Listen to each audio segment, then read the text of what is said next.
Hey, it's James, Father's Rights and Resources, hashtag how I got custody.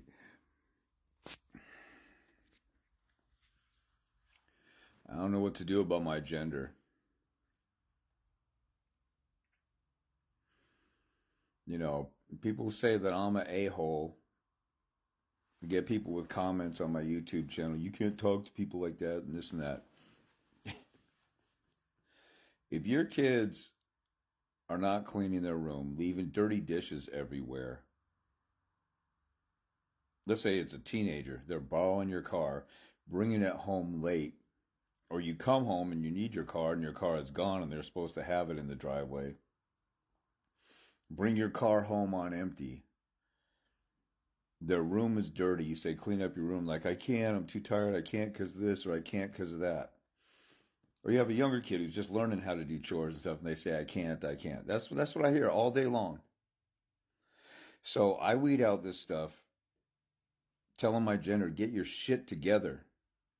Grow some balls. Actually have a desire to fight for your kid. If you don't have that, like guys who are lazy, scared, and shiftless, who want somebody to automatically give them their kids because they have a right to, which you do. You have a right to your kids. You have a right before God. You have a right in the Constitution. But there's evil people in the world who are trying to take it away, like the crazy baby mama that you were so thirsty to get with. You slept around, or the one night stand that you had, or the stupid decision you made, just like I made. Having a kid with a crazy woman. I knew better, like a stupid jackass. See, I call a spade with myself. I was a stupid jackass for sleeping with my baby's mom. I gave my virginity away to her, of all people, to this crazy chick who had two fat, ugly sisters who hated on her, and I should have seen it coming. Everybody else around me saw it, and I didn't see it. So I could say I was stupid, and I'll never do that again, and I've never done it again. You know, after a nice 20-year string of dating women, I dated a chick. I played Captain Save-A-Ho with somebody that I knew for 10 years, and I really believed her story, but she'd been running scams on guys and everybody and family and friends for years and became a professional at it. So I got suckered in a different way, and that will never happen again. But, I mean, and people think I'm an a-hole because I cut to the chase and I don't want to be. I don't want to BS because look at the past couple of days. This is what happened with me the past couple of days. Meeting with somebody that I've met before. I had to talk to him, today. I meet with somebody. I'm not calling any names out, so nobody should be butthurt. Somebody who's been meeting with me, who's desperate for help, is going through trial. Was behind on getting his stuff together for trial. Meeting with me. We don't know how long we're going to meet, so we agreed, for him to pay me at the end. He forgets to pay me for like the third meeting in a row. I got to go chase the money that's owed to me. How many of you like chasing money? Or what if it's payday and they don't have your check? Everybody else gets paid, but you don't get paid. Wouldn't you be outraged? I have a guy call me yesterday and say, I just got a quick question. I said, there are no such things as quick questions. Every single person has a quick question. If you want a full understanding and thorough understanding of the answer to the question, that's 20 or 30 minutes. He goes, well, I just got something real quick. I said, okay, well, let's see if I'm right or not. He starts telling me a whole story. I said, dude, you said you had a quick question. What's your question? Oh, how do I deal with, I can't even remember because he talked about so many subjects. Oh, I can't, he said something like, I don't know, how do I deal with this restraining order? That's a 2 to 3 hour lesson, and I told him that. So 10 minutes, I wasted 10 minutes with the guy, but I was doing absolutely nothing. So I pick up the phone sometimes, see if people want to schedule. I'm going to have to change my system because this is getting played out. My shiftless, lazy bum gender just keeps proving what I'm saying.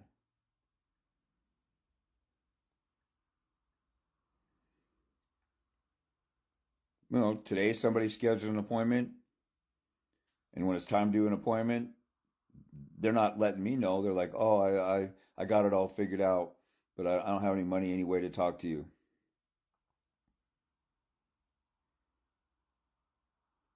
So I'm chasing money from one person. Another person calls and has a consultation and asks me for the second time, can I get a discount rate if I do a consult with you tomorrow? And I said, look, this is a consult today. I thought the person told me that they were going to pay and send money ahead of time. I kind of just got from one call to another. I kind of trusted them because they did it before. And toward the end of the call, I'm like, which method did you use to pay?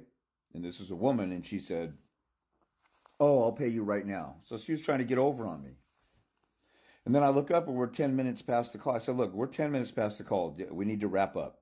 And she did it to me before. Then she did it. She tried to do it another time. And she asked me before she can get a discount. The last job that she had, she was making over $100,000 a year.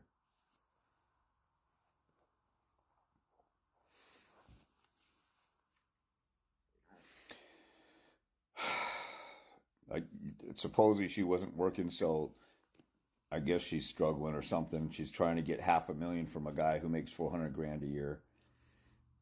And she wants his retirement even though they were only married 2 years. So I kind of told her that's not really realistic, but the more we talked, the more she wanted to bury him and stuff, and the more I realized I'm on the wrong side of this one. But she played victim pretty good at first. Then I got another guy who, pays me and then changes the time and changes the time again. And then when I said, when are we talking? And then he changes the time to later. So people think that if they do pay me, I'm just on call all day long. Or people will text me for 20 minutes, 5 minutes here. Hey, what about this? Hey, yeah, I'm like that. You need a consult for that. Hey, what about this? Oh, I can't do a full consult in a text message. You have to get a consult. Okay, well, when do you want to do a consult? I'm like, whenever you're ready. I'm tied up at 5 p.m. Okay, well, I'm really busy today. What about any time tomorrow? I'm like, pick a day and time and just tell me and we'll have a consult. Well, you know what? Maybe Thursday would be better because tomorrow I gotta, or whatever. I have one guy who somebody paid me just out of the blue and said, I got a friend who needs a consult with you. The guy didn't call me for 2 weeks. Then he set up an appointment, and then he said, "Oh, I gotta go pick up my kid at his baseball game." And he said, "I'll get back to you next week." Hasn't gotten back to me. Gave myself a reminder to look out for him. Haven't heard from him. This is what I deal with on a regular basis, and so I'm calling out to help guys fight their kids. And I got a bunch of fake pretender wannabes dilly-dallying around, lazy F-tards who just want to F around and or get mad at me because I want to charge for my time because they don't really give a shit enough to fight for their kids. So I'm trying to weed out all this bit. Now I know I need to get to a system where I just I got to set up a system where people have to set up the appointment without me having to talk to them back and forth because retarded idiots who don't know how to communicate can't just say, hey, I'm available tomorrow at 1 p.m. And if I say I'm tied up then, how about an hour later? Boom. Most people who really care about their case,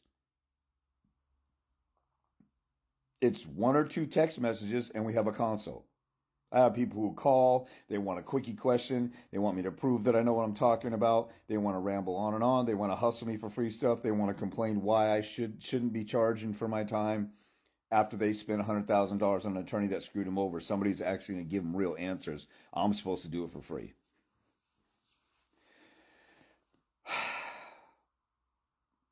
I mean, this is the kind of this kind of stupid ass idiotic stuff that's prevalent with 90% of dads out there.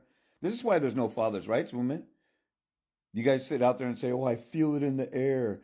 I really feel justice for fathers is coming," because you went to a meeting or you heard somebody say, you saw that Johnny Depp won his trial, so you just feel in your feminine emotions that everything's going to be better. I know people don't like me talking negative like this because I talk negative all the time. That's all I get, isn't it? First of all, when I have somebody who wants to fight, that's a bunch of negativity I have to deal with because, you're going to war versus a guardian ad litem and a judge who's corrupt and this person who's corrupt. That's hard enough to deal with when you have somebody who wants to fight. Then you have all these pussy cowards or lazy bums or shiftless numbnuts who can't get their shit together. You're supposed to be fighting for your kid and you schedule an appointment with me while you're at work or when your kid has a ball game or you're driving around on a forklift while we have our consult. If you don't have your shit together, don't call me, okay? If you really want to fight for your kids, let's go. I'll be your biggest advocate. But don't bluff and don't pretend and don't be fake and just don't be full of shit, okay?